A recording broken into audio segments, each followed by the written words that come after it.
It's time to be woke. Take off your shades, it helps see through the smoke. Cause the wicked hide behind the cloak. And if you stay in the mist, you gon' be soaked. So listen up, cause this hair of the dog. What's real, what ain't? Is this the fog or smog? Cause there's a difference when you breathe it in. So don't let the corporate media take you for a spin. This that morning show, they put you in the know. So I hope that you ready, cause all we do is go, go, go. Yeah, come get your info, you gon' be like, whoa. Hair of the dog, we bout that, ayy. We in the zone, we out here, yeah. Speeding the Good morning, everybody. Welcome to Hair of the Dog. I'm Andy Kennedy. It is a lovely Friday morning. Thank you very much for tuning in.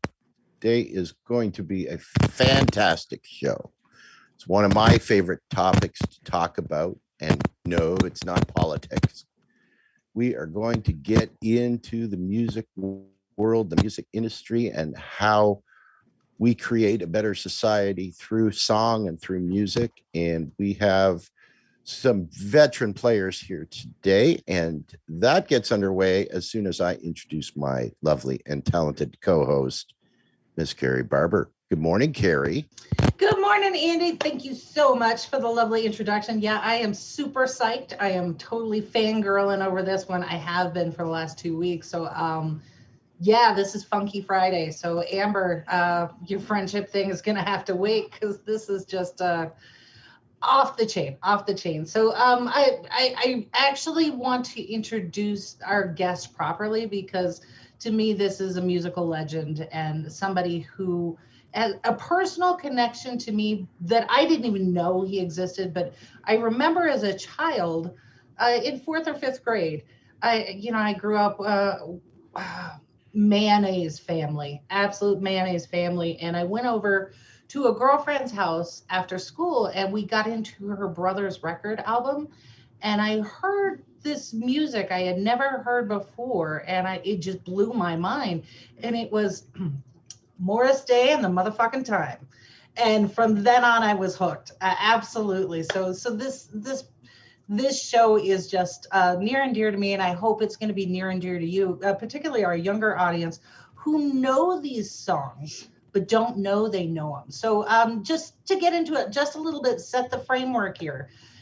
We're talking about a small Midwestern town called Dayton, Ohio. It's midway between Cincinnati and Columbus. It's kind of a flyover town, but few know that Dayton, Ohio holds more patents per capita than almost anywhere else. It's nicknamed the Gem City and is one of innovation. It's home to the Wright brothers, poet Paul Laurence Dunbar, innovations from the airplane to the combustion engine, the cash register, and titans of industry like IBM, NCR, Standard Registered, Mead, Huffy, the list goes on and on. All of these companies got their start in Dayton.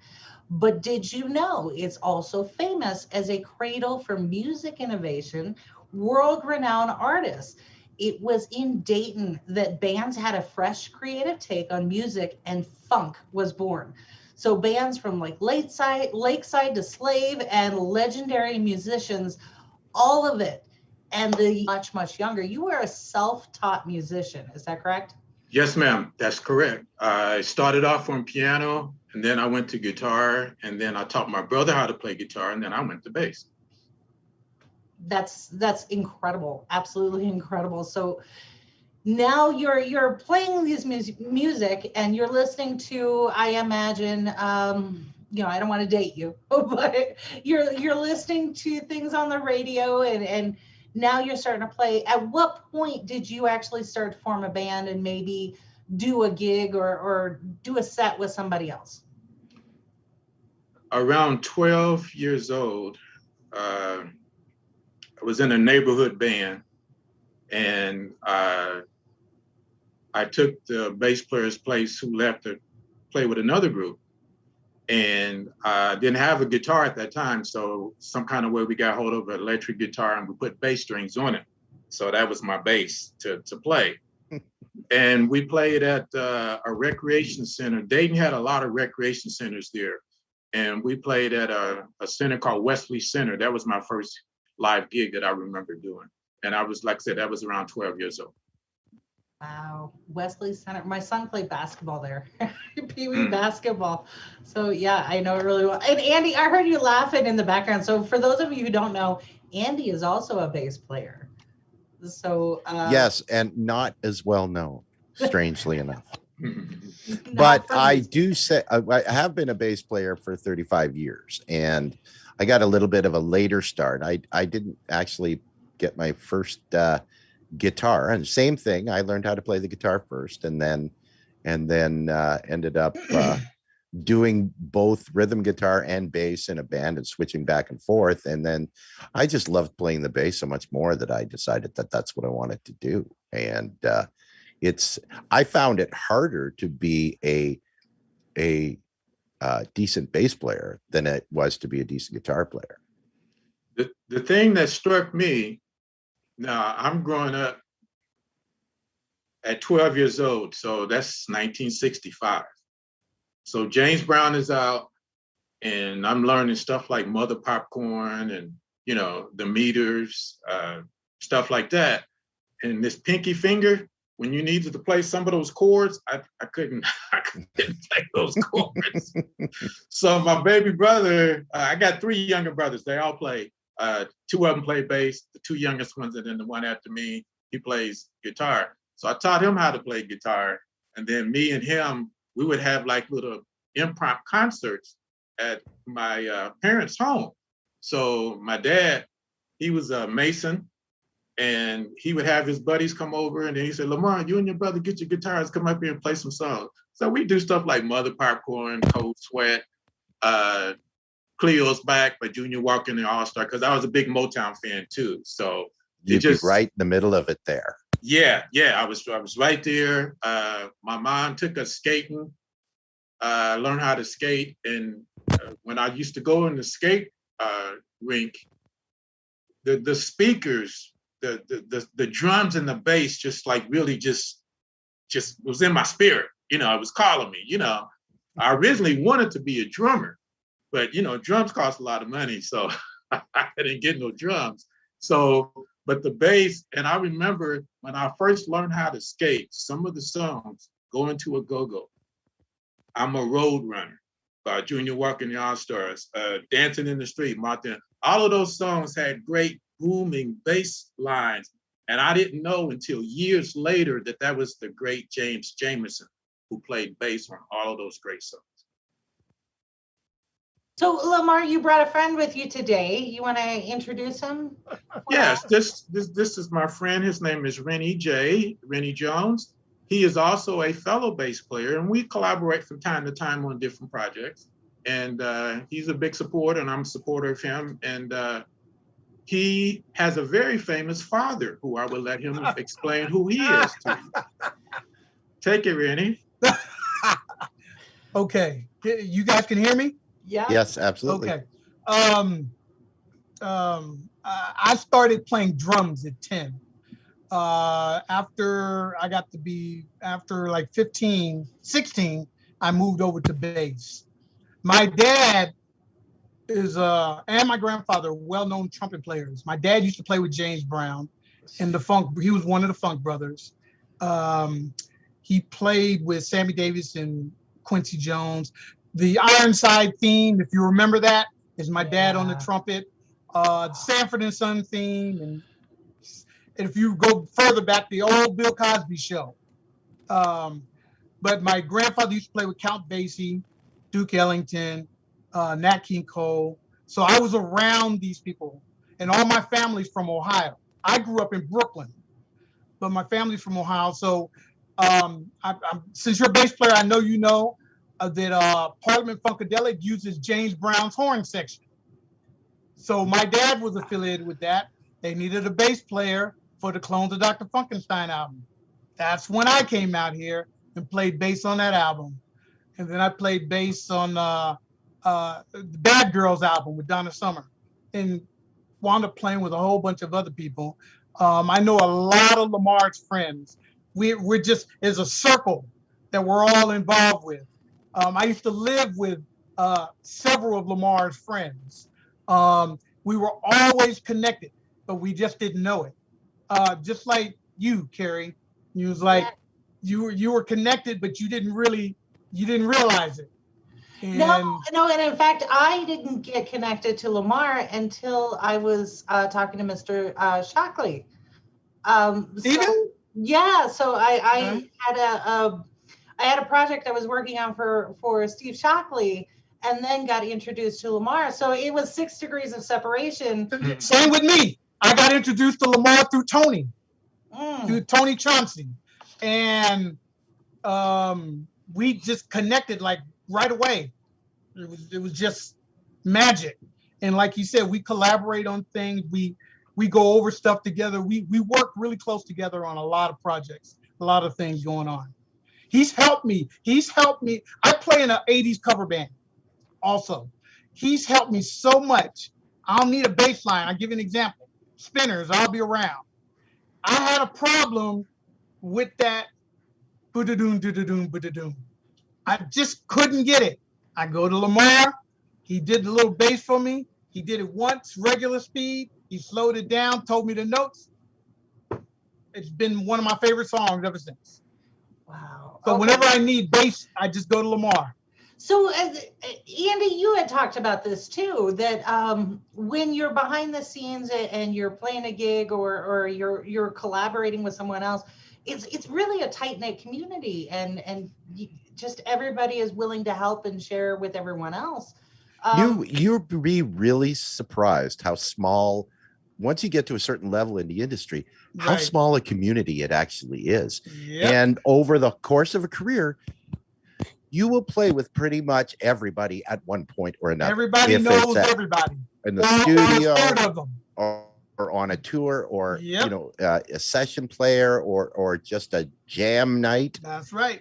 It's really it's a cool thing to do, because you make connections, and you end up, because things happen on the road, people get sick, or they get laryngitis or whatever. I need to know that there's 2 or 3 bass players behind that I can call and say, look, you know the music, can you step in for me on such and such a night? Right. Because you don't want to be the guy that cancels the show because you're sick. Right.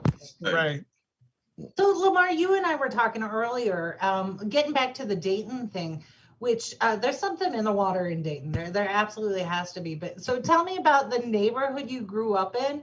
And again, this 6 degrees of separation is fascinating. Everybody you were surrounded with growing up there. Okay. The west side of Dayton is where most of the musicians who got record deals came from.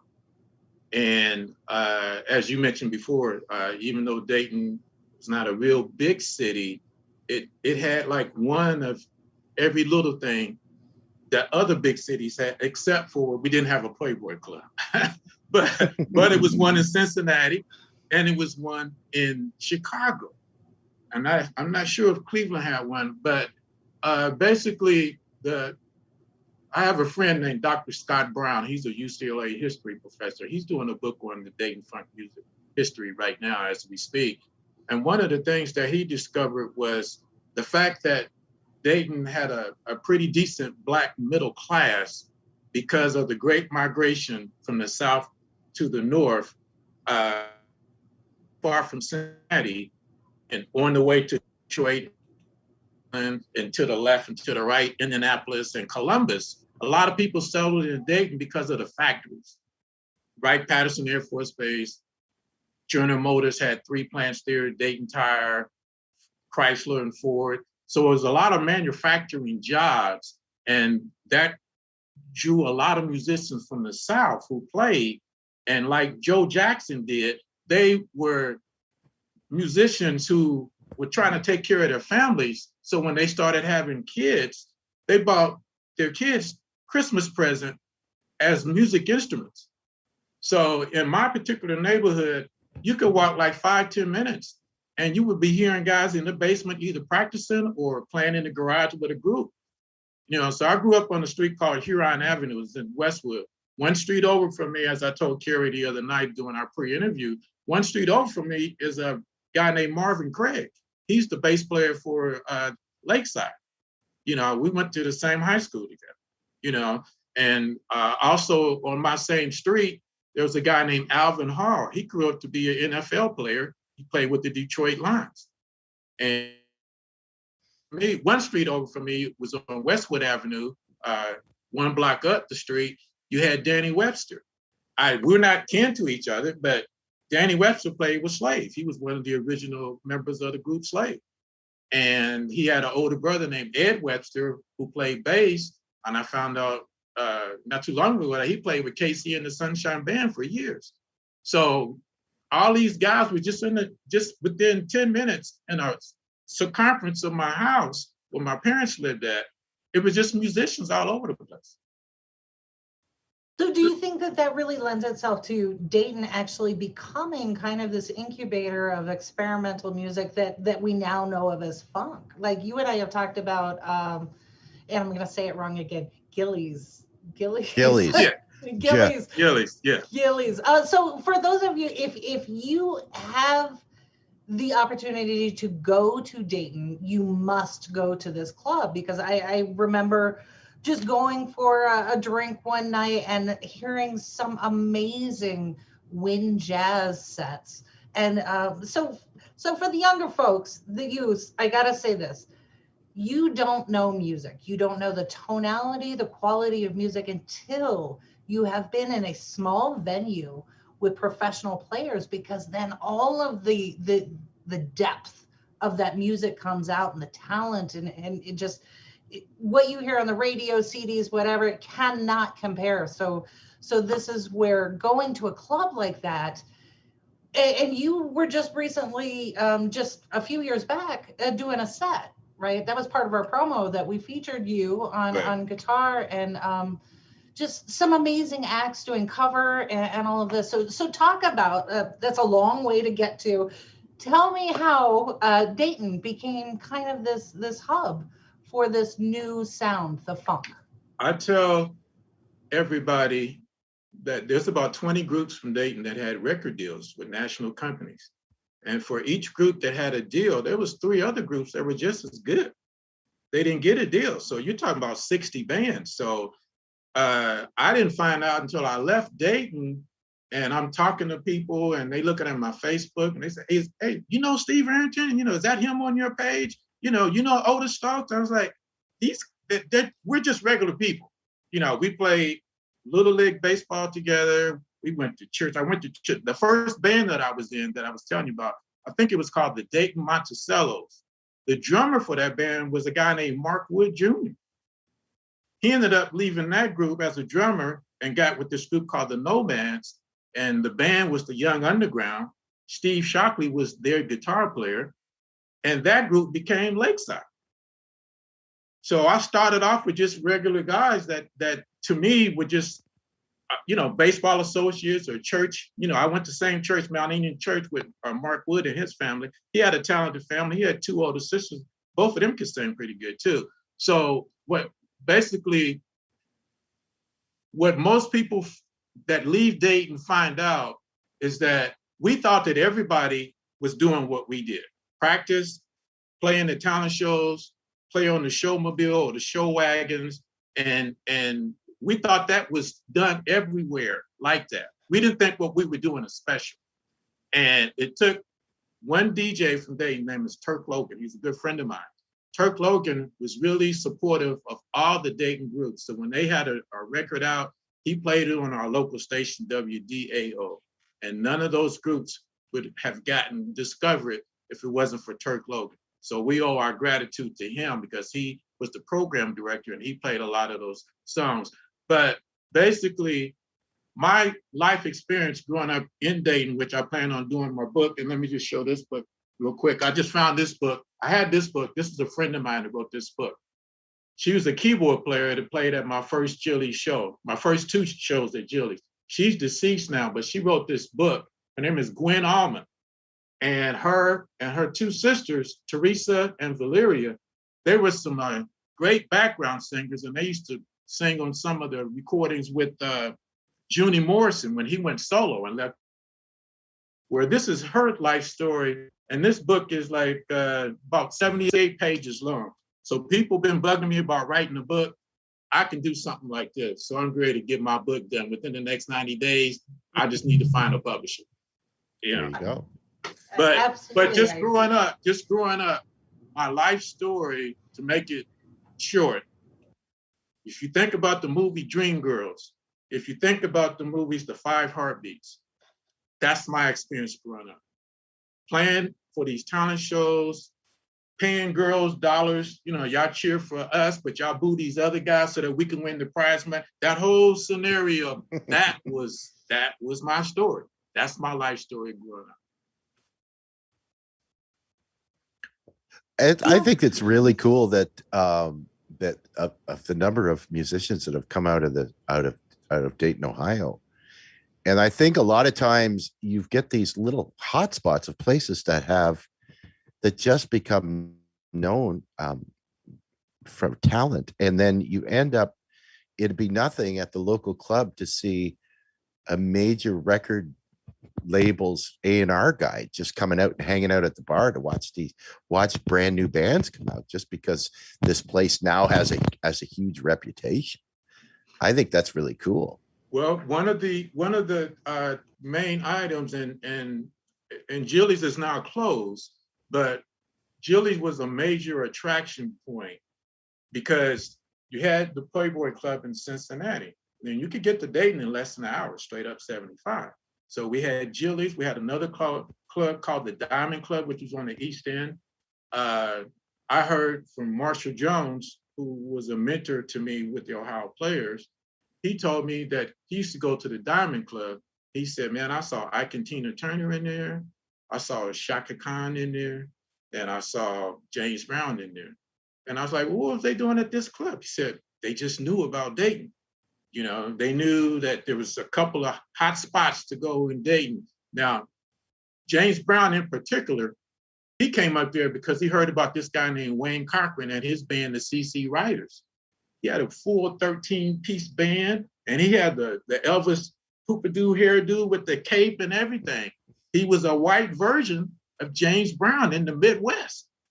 So James, of course, recorded down the street in Cincinnati, and he heard about this guy. He came up there to check him out. So that's one of the drawing points about Dayton. A lot of musicians came through here, and I had mentioned this story to Carrie, so I want to just say this. I went to Jilly's before they moved to where they ended up at. There used to be near the arcade on West 3rd Street in Dayton. And I saw George Benson do a show there. Had to be in 1976. And he announced at that show that this was one of his last gigs that he was doing in a small venue because Breezen had went gold or either platinum. And he was going to be booked for like concert stadiums and big halls from that point on. And when he came back to Dayton the next time, he came back at Dayton's Hair Arena, which is about a 12,000, at that time, I think about 10,000 seat arena. And he was on the bill with George Duke and the Crusaders and, a couple other acts. But I was lucky enough to catch Benson in that small, intimate setting and at Jilly's. So Jilly's had, they had all the major players, Pharoah Sanders, Yusef Lateef, Roy Ayers, Roy Merriweather from Dayton, you name it, all the major jazz guys played because it's a circuit. They hit the Playboy Club in Cincinnati, and then they either went to Columbus and Indianapolis, and then they went to Dayton, and then they went north to Cleveland and then Detroit. So Dayton was just sort of on the way to a lot of places, And at one time in probably the early 70s and the mid 80s, Dayton was like one of the number one markets for a 90-minute circumference, meaning you could get to a lot of major cities with a lot of major things. And, we had a pro football team in Cincinnati. We had one in Cleveland, the Browns, and then the Bengals finally came in Cincinnati. I was lucky enough to see Oscar Robertson on TV as a kid, 10, 11 years old, the Big O, and Jerry Lucas playing for the Cincinnati Royals before they moved to and became the Milwaukee Bucks. Mm-hmm. So all of this history, you kind of interjected yourself into the historian aspect of this. So I want to get to the Dayton Music Guide and all of the work that's going on with there. Tell me about what that is And what's the purpose of it? Okay, it started off as a newsletter. My friend Charles Jackson did the newsletter. This is how it looks. And, you know, I took over from him, and then I used to do a family page, an insert I would put inside for my family. And so I have all of these copies. And what happened was in my newsletter, after I got finished profiling all the groups who got record deals, I started talking about other groups who didn't get record deals, but they were really big in Dayton. So there's several groups like the Mighty Imperials. They were a big group. Huntsy and Entertainers, another big group. The Four Corners, they became Platypus later, another big group. The Bad Bunch. So all of these groups were in Dayton. So when I did my newsletter, the guys in those groups would come to me and say, hey man, you got that part wrong. You should change, you know, this is what really happened.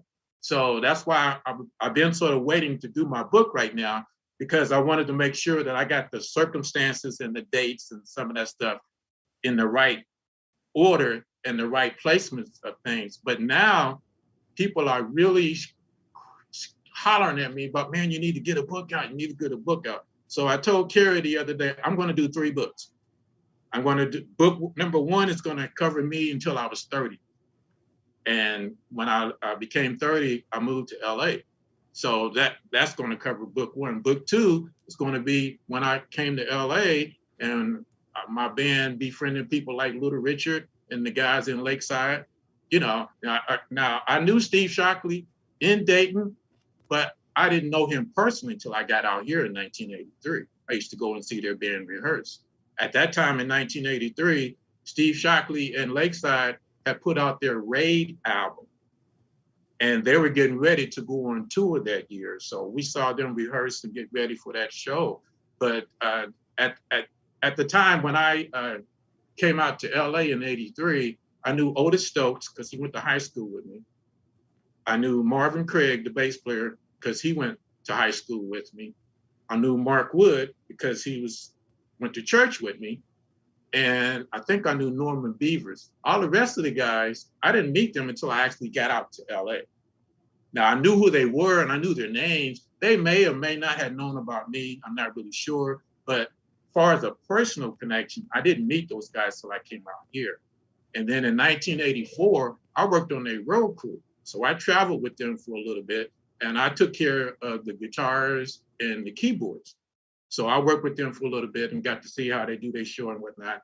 And I'm pleased to say that they're still gigging right now. They just did their first gig a couple of weeks ago, and I was able to go down and see them and get some pictures.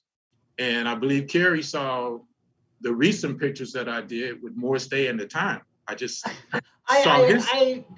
You didn't tell me who it was when you sent it to me, Andy. Do you have one of those queued up? Because when I pulled up the picture, I was like, I know who that is. So let's talk about this a little bit. You have also changed, not changed, but added to your talents, and now you're a photographer on top of musicians. So these two things seem like opposites, but they're really the same kind of creative vein, aren't they?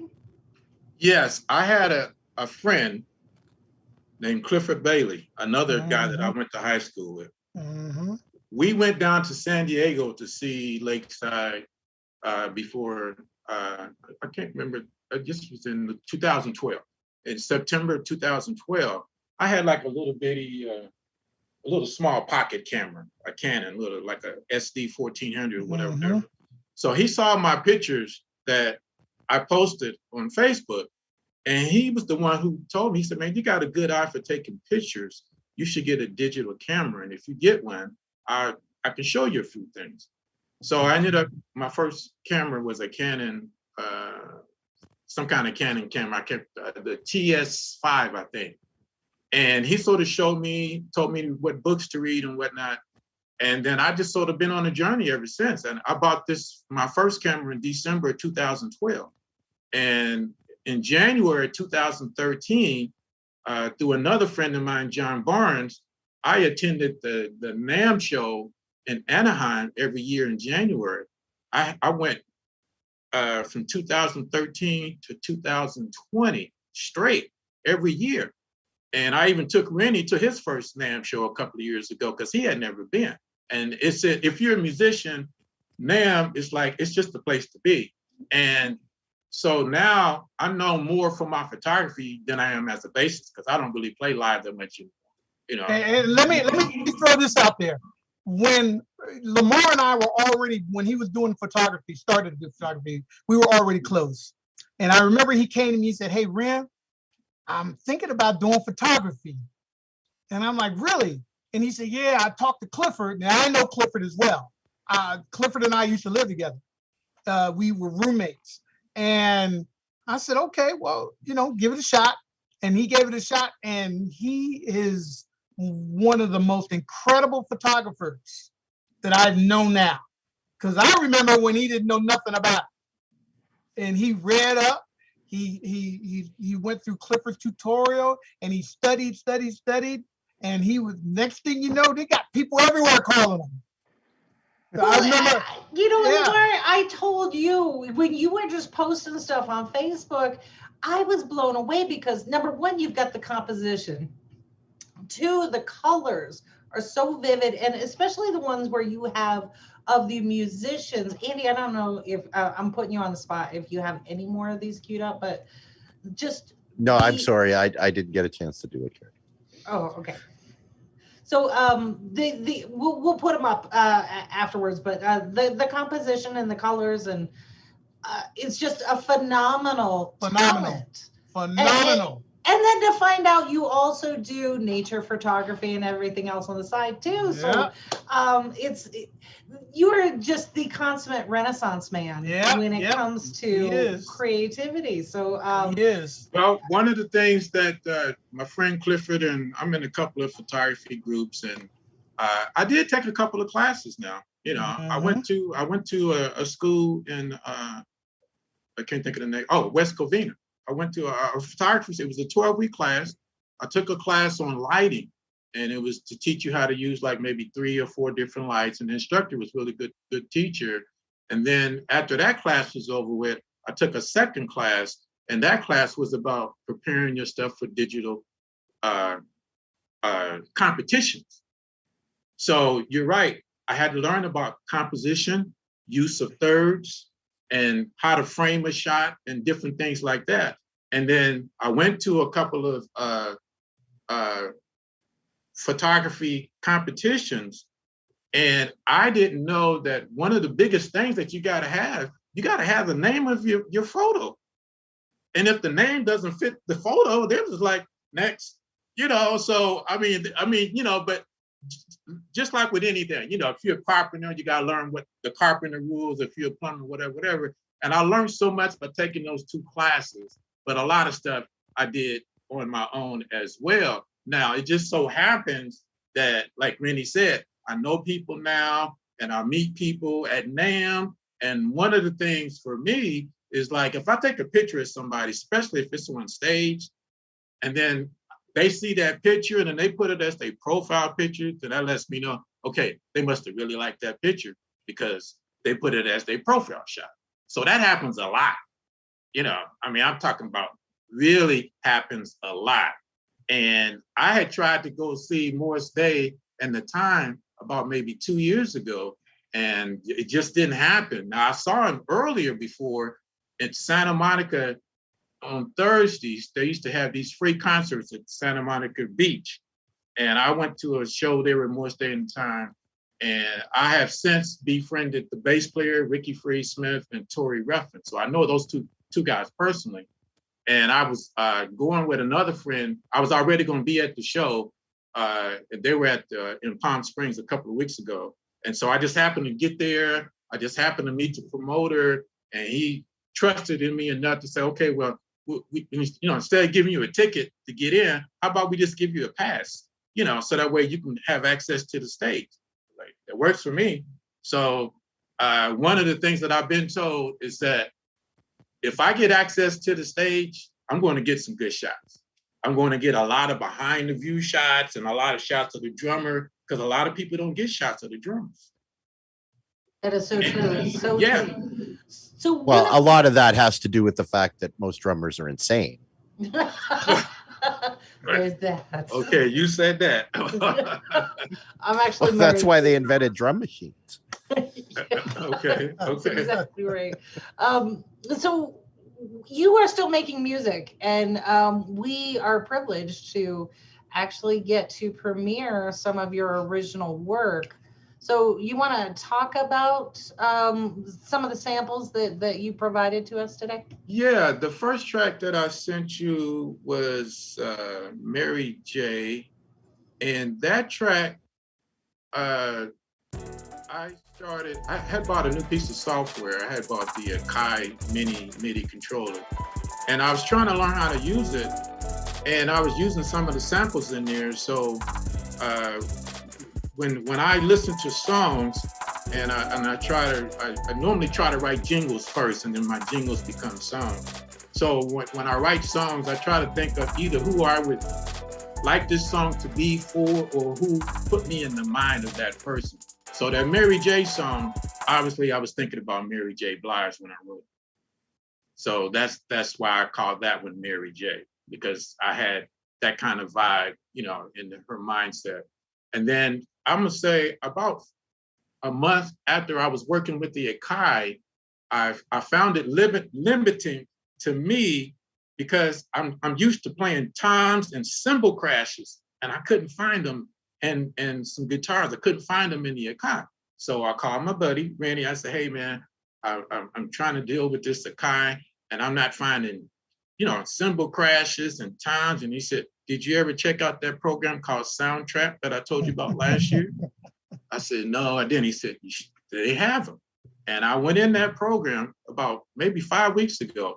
And the very first night was a Saturday night. The very first night that I went in that program and started listening to the different loops and samples, I wrote 5 songs the first night. Because I was up all night. I was so enthused. And so like now, I got my creative juices back, because I know a couple of people, and they tell me, they say, man, there's nothing more frustrating as a musician when you got new gear and you can't figure out what to do. People tell you, go here and look at this and look at that, but you got to find something that makes, you don't want to spend 5 hours trying to learn stuff and read stuff. You want to just start listening to beats and start pulling stuff together. And that's what this program allowed me to do. So I have now wrote about 12 songs since the time that Renny told me about it.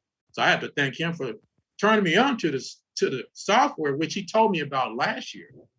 Just think if I would have wrote the songs that I got now last year, I would have had like, maybe 100 songs.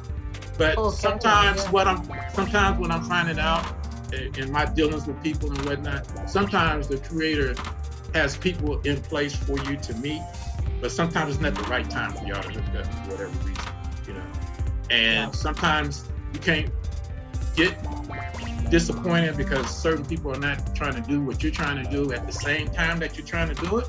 And it's just not a good fit. It's nobody's fault.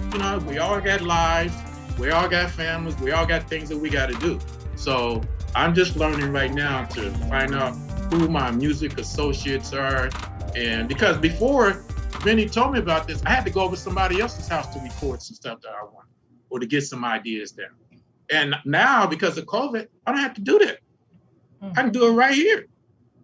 So tell me about the one that I really like, the one that I reminds me of summer. You and I were talking about that one, and that it had what did you say, lutes and other kind of international influences in that one. Yeah, I'm trying to remember because I'm trying to remember what all I sent you. I think the one that I think that I sent you was the last one that I just did, and that's called what's the name?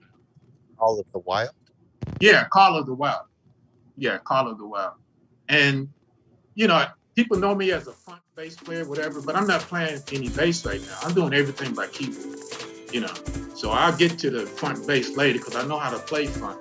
But I'm trying to write stuff for movies and TV shows, so I'm thinking out the box, international, world kind of sounds and timbres. That's what is attractive to me right now and for me right now. So that song, Call of the Wild, was the last 3 songs that I did. They were all based in, I actually was trying to find a marimba sound and a timpani sound, a timpani sound to sort of get that Jamaican kind of vibe, but I couldn't find anything that I liked. So I just ended up doing what I ended up doing. But I'm trying to create stuff for like an international kind of vibe, you know. Yeah, I think that one appealed to me for that. But you still have a little bit of the funk influence in it, though. I mean, I picked it up.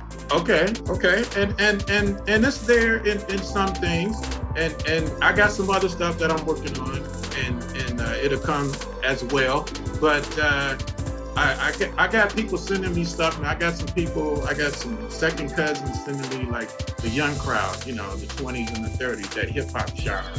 I got another guy on the East Coast. He's a classical guy, orchestrator. So I got people sending me reggae stuff. So my goal, me and Renny had talked once before, because Renny has did some stuff already. What I'm trying to do as far as placing songs and getting them licensed, you know, for, you know, different entities and whatnot. I'm trying to get to that point. So I know I can't play everything because I'm self-taught. So I'm reaching out to other people and have them sending me different genres of music. And then that way I can be better prepared when I go to some of these publishing houses and music licensing companies. And I have a nice wide mix of different songs, different sounds. That sounds perfect. So I know that you are working on a project, yet another project, similar to kind of what we're doing here, interviews and discussions and things like that. Is that in the works, or is that farther down the way?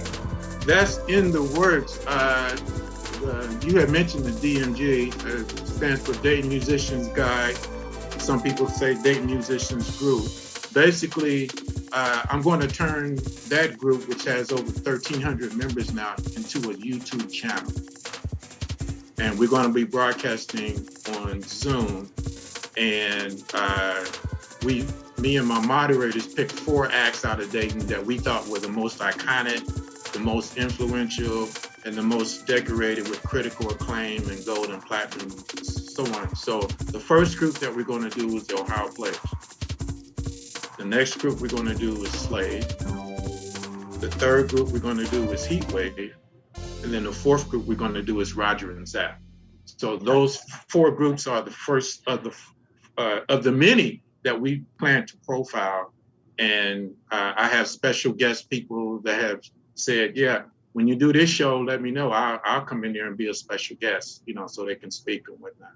So, but the DMG basically started as a newsletter in the old MySpace days. I had a site in MySpace for the DMG, and people would just send a lot of pictures.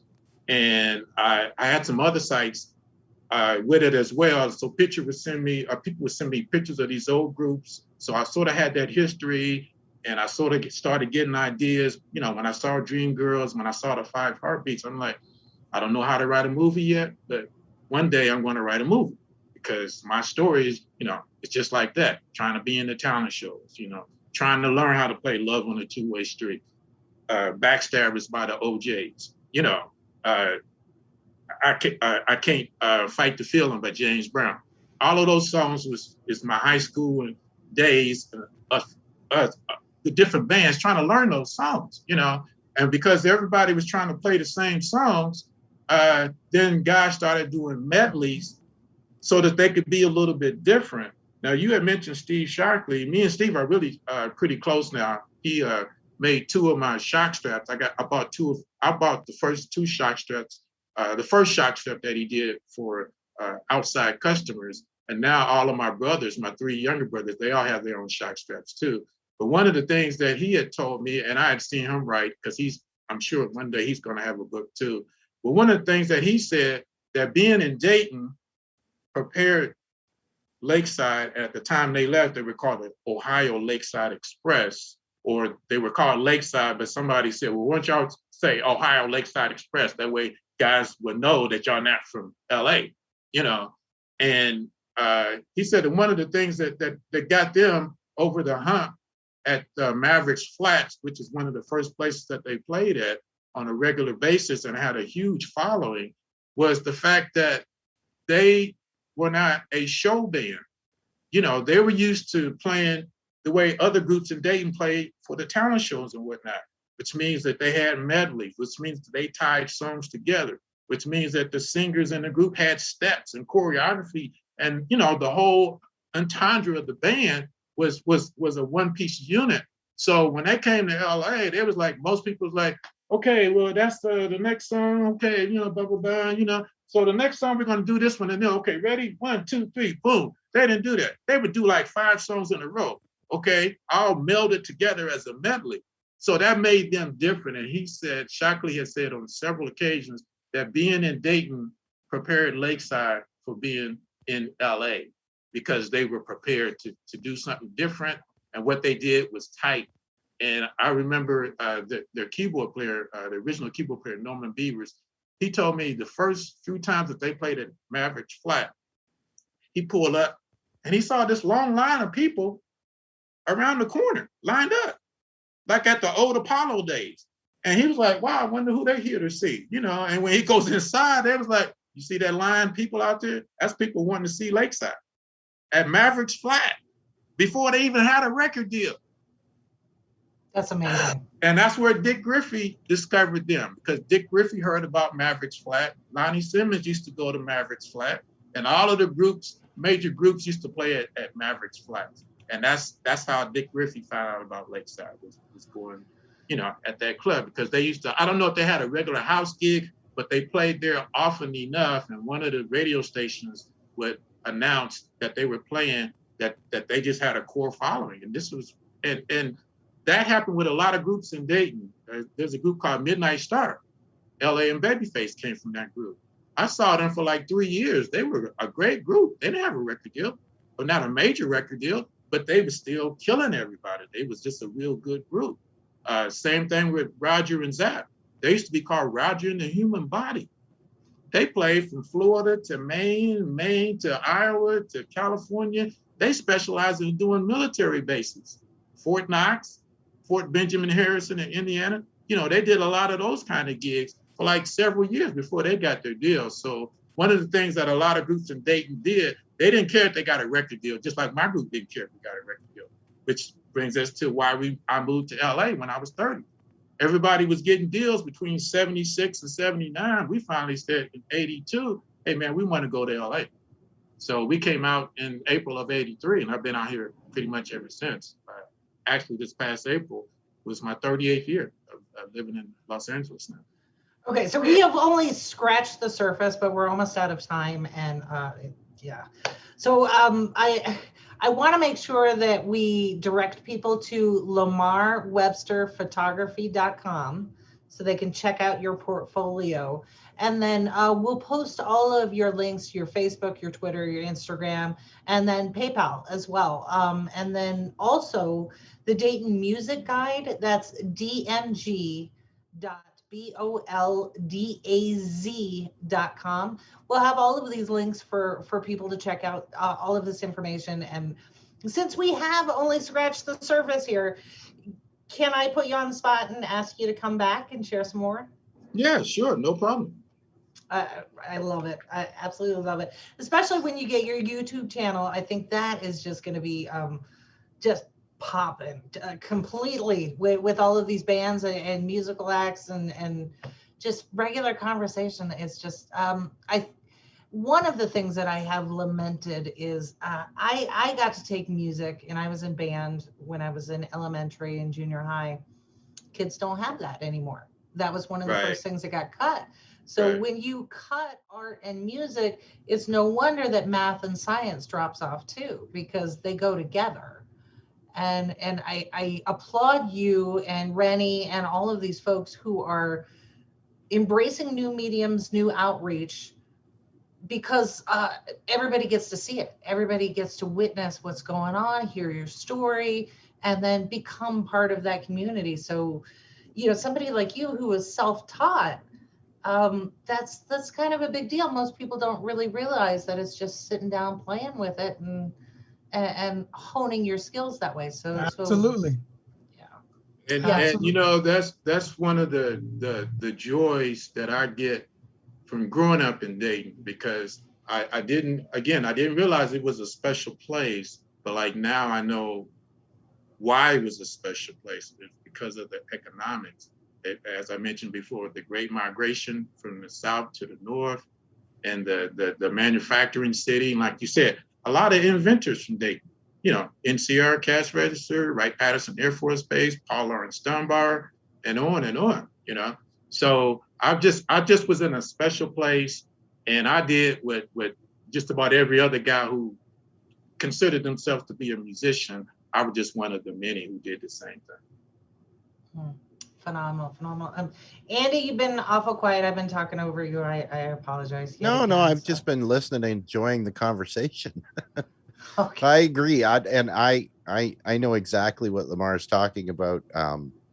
Very first organized band that I ever played in. Now I was in my late teens when I started, because like I said, I got a little bit of a late start in music, but there were three of us. We were all self-taught.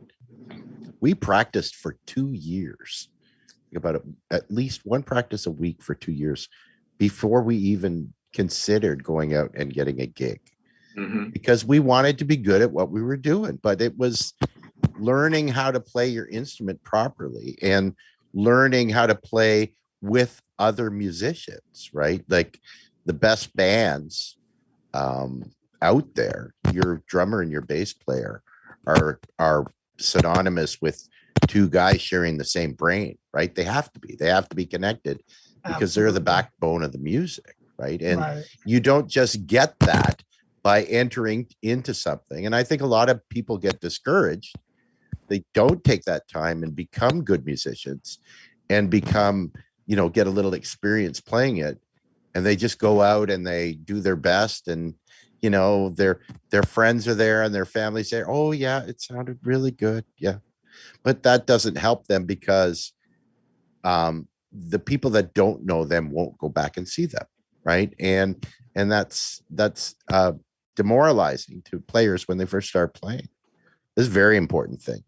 This is another book by another Dayton artist. This is called Pour Some Water on Me, the Dayton Funk Capital of the World. This is written by a guy named Philip Bass. We called him Flip. And he played with this group called the Majestics. The Majestics, most of them went to Dayton Roosevelt High School.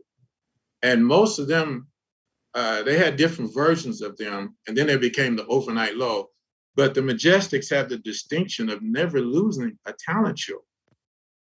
And they won so much that eventually the school said, y'all can be the house band or y'all can be the special guest, but we're not going to include you guys in the talent show, because they never lost a talent show over like a 2 or 3 year span, And that group became the Overnight Low. And when they became the Overnight Low, I believe in 72, the Ohio Players got Marvin Pierce to play in their horn section. And then in 73, the Ohio Players got Jimmy Diamond Williams to play drums from that same group. And then they got Clarence Chet Willis to play guitar, second guitar behind Sugarfoot, with the same, from the same group. So they were sort of like the minor league for the Players. And let me just mention, as young kids growing up in music, all we knew was the Players. Ever since 66, 67, they started putting out 45s, and, everybody wanted to be like the Players. And when they came out in 1971 with Pain, and then they did Funky Worm on their second album, Pleasure, and then they did their third album, they did Ecstasy, and then they left Westbound and went to Mercury in 74, and then they put out Skin Tight, and then that was it. That to us, and then they stayed in Dayton. They bought these fancy sport cars, and they're riding around the city with these Porsches and these cars that open up like wings, and and everything. And that just got everybody inspired. Oh, I bet. Now we can get a record deal and do like the Players did, or be like the Players did, because they didn't move away from Dayton. They could have moved to Chicago, they could have moved to LA, but they stayed in Dayton. So imagine my surprise that I found out years later we used to practice right across from WDAO at a church called St. James Church. I remember one summer, it was hot, and we had the windows open, and I remember my drummer looked out the back, said, Lamar, come here, look out here. And it was like about 50 to 75 little kids down there listening to us rehearse. And now some of those little kids, they're fantastic musicians themselves. And they tell me, man, I was one of those little kids that was on those bikes listening to you guys rehearse. So you guys were like mentors to us. So sometimes you can be a mentor for somebody and you don't even know it. And luckily for me, I was able, when I did my first DMG show in August of 2011, I was going back home for my 40th high school reunion. And one of my fellow musicians, Curtis Sanford, he told people, he said, hey, Lamar's coming home. Why don't we do a show, to thank him for doing the DMG and all the work that he's done. So that's how the DMG got started in August of 2011. That was my first show. I did 5 other shows after that. And when I do those DMG shows, I do a lecture, I talk about the history. Of course, I talk about the groups that got deals, but I talk about some of the other groups who didn't get deals. And it just sort of just grew. And each show, it just became better and better. And let me say this as to end it with this, Steve Shockley. Steve Shockley and his group, the original Lakeside, were doing a show in Atlanta. I was doing a DMG show that weekend. And do you know he drove 8 hours from Atlanta and made it to that DMG show. And then we played one of the Lakeside songs, Real Love, our Lakeside. And he sat in with the group that I had back then, and we did that song. Now, that was like really powerful to me because I'm like, wow, this guy's risking an 8-hour drive because he wanted to be at that show so bad. But I found out later that one of the reasons that he wanted to play at that venue, and something told him, go up there and play at that, because Lakeside never played at that venue before. When they left in 72, I think. He didn't have local groups play in there that much. He just had mostly professional groups. And then years later, he started opening up and feature local groups. But Steve Shockley said that was the one place that he never got a chance to play at, but he played with me. That's cool. an amazing story. That's very cool. So with that, we got to close it out here, as much as I hate to, but I so appreciate Renny. Thank you for joining us. Lamar, thank you. No problem. Hope you guys will come back. And in fact, I'm going to insist on it because we have so much more to talk about. And then definitely with your YouTube channel and the projects that you're working on, we got to hear more. So thank you very much for joining us today. And I hope everyone who is watching, we did not get to questions, but you post them and we'll pass them along if you have questions or comments or things like that. Yeah, thank you so much for tuning in today. So Andy, you want to take us out? I'm still fangirling over here. Thank you guys for having me. And you guys, Carrie's going to hold you to coming back, because one thing I've learned in a year and a half of doing this show with her, you don't want her to get mad. Just saying. Okay. But anyways, get mad. Exactly. Absolutely wonderful show. Thank you so much, guys, for coming and spending an hour with us. I love the stories. We've got to hear more. So we'll have you back as soon as you can make. Everyone, thank you for tuning in. Enjoy the rest of your day and the weekend. And we will see you here at 10 o'clock, bright and early on Monday morning. Take care. Peace. We bout that, ayy. We in the zone. We out here, yeah. Spitting the facts, how it's supposed to be. Hair of the dog, we keeping it G.